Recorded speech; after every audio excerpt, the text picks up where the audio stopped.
Well, says I'm live, so it must be true. Hey, everybody. This is Gabe again with Reef Canvas, and I'm looking forward to show you. I'm just going to go through fragging some corals, and then I'm going to show you an interesting lens for coral photography, and maybe we can all learn something from this live stream. If you like, please hit a thumbs up, subscribe. YouTube cares about those, so if you find anything useful in this video, please consider that. Thank you. Let's get started. So, it's been about a week since I fragged some corals from this bin. I actually took my corals from the frag tank. I took the frag tank down, took all the corals, and I put them in this bin at the bottom because I had to clean this tank. This tank was full of algae, was full of ulva, sea lettuce, and I am really, really trying to get rid of it. It basically in about a couple of weeks took over this frag tank, and I actually showed you during the last live stream how much sea lettuce I had on one of my egg crates pieces. So now all the corals are in this bin, have been in this bin for about 10 days now, maybe a little bit more than 10 days. Some of the corals, I put them back, some of the acros, I put them back in the tank, and today I want to maybe take a look at some zoas and see what other corals I can move from this bin back into the frag tank. All right, I'm gonna get started. I'm gonna use my saw, my frag saw, and use the light. You're gonna see me turning this Reef LED light. This is a Reef LED 50. I'm glad I had these brackets because I can turn this around and see exactly what I'm fragging. What I have in this bucket, some leftover water because I did a formalin bath. Yes, I did a formalin bath. My copper band and my fox face. I thought they have flukes. I saw something weird on the copper band, but nothing came off of him. So I'm assuming it's just it's not. There's no parasite or anything, so you should be fine. All right, so I'm gonna do some fragging. If you want, you can skip to the part about photography. I'm gonna place I'm gonna mark it in the progress bar for the video. All right, set up some frag plugs first. Oh yes, and I am going to show you the corals from Aqua SD, and I'm going to show you what I fragged in the last live stream because they're doing fine. They're doing fine. They're in the other system, in the other frag system, and they've been doing okay so far.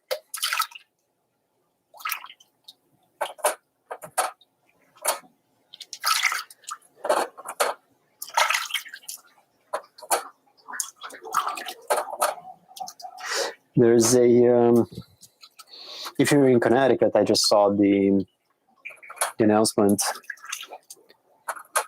Connecticut Area Reef Society, CTARS, has a meeting on June 24th, and I think that coincides with Reefapalooza, New York, New Jersey.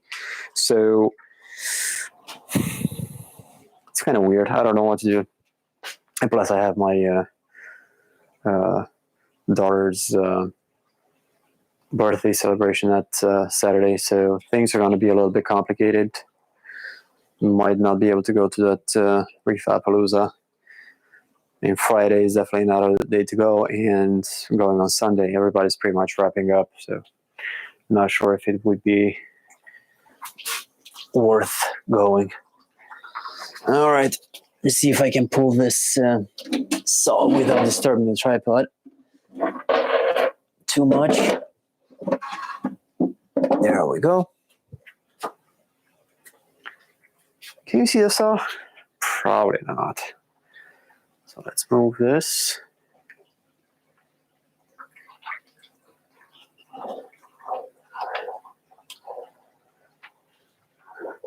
I'm using it actually as a tripod because I don't have a separate tripod, so I'm using my Newer.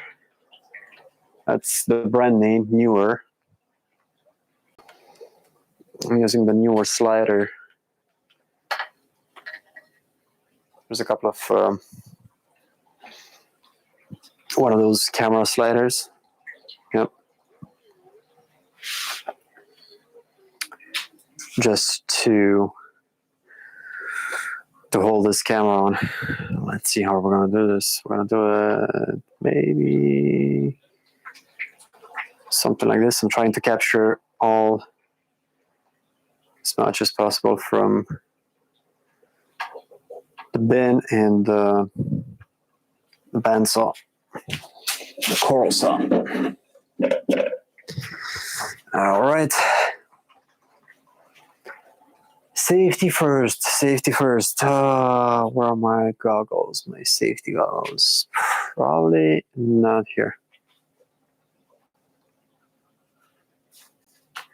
Probably not here. And I'm gonna frag some Zoas, so I'm gonna go get some safety goggles before I start cutting things off. All right, I'm back with the safety goggles, using this Condor brand. I don't know if you have any preference with safety goggles, but I really, really like this model. It doesn't have, say, Z something, Z87, FZ87 plus U5. I think these are the ones, and you can't really find them anymore on Amazon, or they're very expensive. You can find them on Ranger or something like that. They're very light. I've had these for years. They don't scratch easily. They're very, very robust, and they stay very, very well on the face. So if you see me, they do protect all the way at the bottom, protect very nice on the top, and they don't fall. They don't fall off in case you put your head down or anything. So leave a comment if you need a link to them. All right, let me see if I can adjust the exposure so it's a little bit brighter. If you want to check if your nozzle is clogged or not, rather listen to it instead of blowing it and trying to smell it or anything, because it's going to kind of burn your nostrils or anything, or even if you try to feel it with your face, or you can feel it with your hand. Nozzle's good. See, we still have water. Still have water from last time. That's enough. I'm not going to change it or add to it. Okay. What next? We need a tray to put the corals in, right?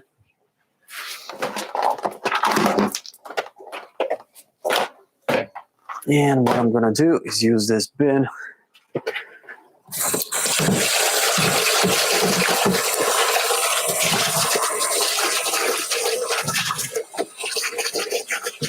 Wash it with very, very hot water. There you go. Now it's nice and clean. I didn't see that part. Oh, and I want to show you about the RODI water and my RODI system. So basically, what you can see here, I got two valves and I got two waters, two pipes coming in, hot water, cold water, and they're both coming into a mixing valve. The mixing valve I bought from Amazon, and it's set for 86 degrees. Somewhere between 80 and 90 degrees is better, because my groundwater is around 50 55 degrees. So that's a little bit cold, and that doesn't maintain the efficiency of the RDI membrane, right? I have a dual membrane here and two 100 GPD membranes. I don't remember if I put them in series or in parallel. You got to check the BRS video in regards to that. But they're making quite a little bit of water. 3-stage filter right here, and then I have anion, cation, and combined DI resin, because what I noticed is my DI resin would get depleted fairly quickly, and that's only because the anions removal resin gets depleted. So once that gets depleted, I was not able to use it. So based on the chemicals I have in my water, this gets depleted about 4 or 5 times quicker than the cation resin. So this way I don't have to buy the combined resin and throw away the cation, which is not used, and I'm just switching the anion one, and it's less expensive for me to run this way.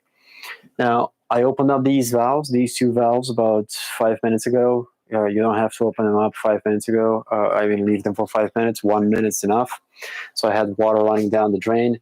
I'm going to turn on my booster pump, which is right here, and turn off the bypass valve and let the flow restrictor do his job, right?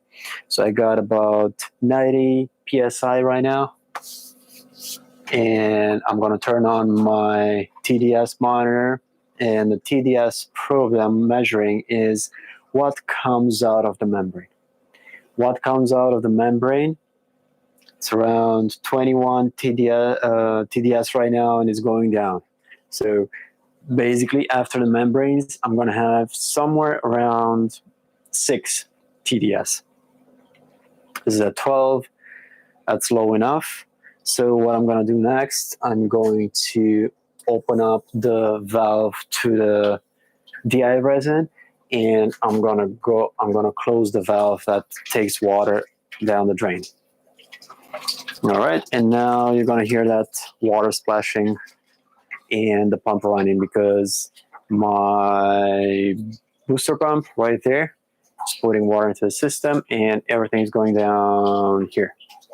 The only thing I had is a mechanical float. That's it, and the chlorine pipe going into it. I had a problem one time. You see that 1/4 inch line came out of the fitting, but since then I put one of those clamps on it, and that was about 9 months ago, and I never had any problems with any of these fittings so far. So I'm in the basement. I don't care too much, but if left unsupervised, this could go all day. It shuts off every time. It has been shutting off okay so far, so hopefully I'm not gonna jinx it, right? Okay. Now let's go ahead and take about. Oh, that messed up some corals. That's okay. We'll do about 1/4. See if that's going to be too low. Nope, that's good volume. Good height over there. Okay.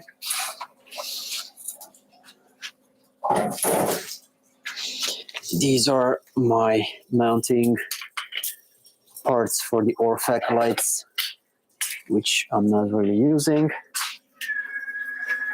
So get these out of the way so we can work.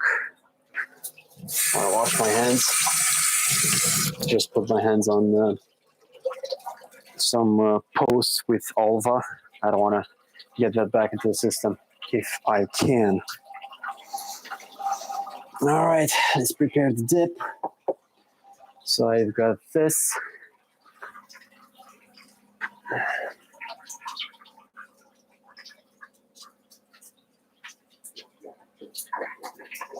Where did I put my 10 milliliter cylinder? Because I know I washed it. it should be with the others. See, this is what happens when you're not very, very well organized. I'm getting better at it, but yeah, there's the 10, and there's the turkey baster, and the bone cutter. All right, so let's see what we're gonna do. We got 1 quart, so that means 5 milliliters of the Color X.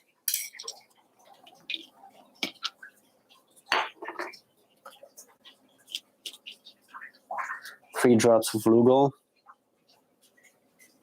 1, 2, 3. And witch hazel, about 5 milliliters.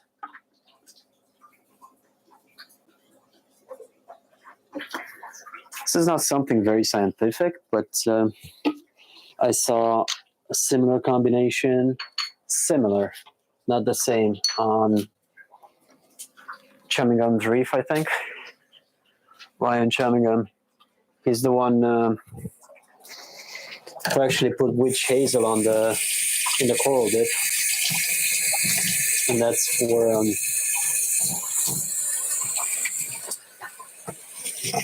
coral repair, right? So the corals can repair the tissue, the damaged tissue during fragging. Rinsing off these measurement things like that in the graduated cylinder. I like these things off of Amazon. They're very, very nice. I don't know how precise they are, but they seem to be okay. They're quite consistent between them, so I'm assuming they're pretty good. All right, that's ready. What we need next would be, we're gonna keep the corals here, cut them here. Perfect. And now the turkey baster. Let's do that.